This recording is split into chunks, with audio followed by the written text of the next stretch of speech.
O yung anak ng kalabaw na nabili ko sa halagang 78,000. Ayan siya. Yan. Yan, 78,000 kasama ito nung kanyang inahin. Ito naman yung inahin niya. Yan. Yan. Ito yung kalabaw na nabili ko. Yung kaunahan ko nabili. Kasi ang pinautang sa akin ng land bank is 300,000.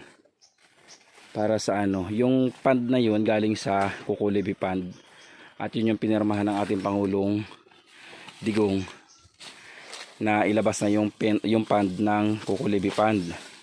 At ito na nga yun yung ipinapautang sa mga coconut farmers. Ayan. Oh, ayan, 78,000. Inahitan ng aking tagapag-alaga. Inahitan siya, tapos ito yung anak niya. Mabait naman. Ayan.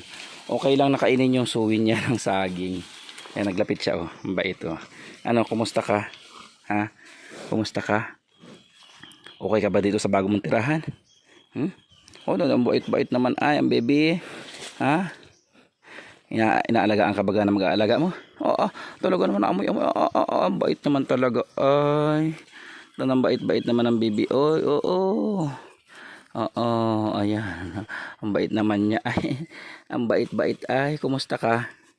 O, ilang linggo na tayo hindi nagkita. Nung nabili lang kita tayo nagkita.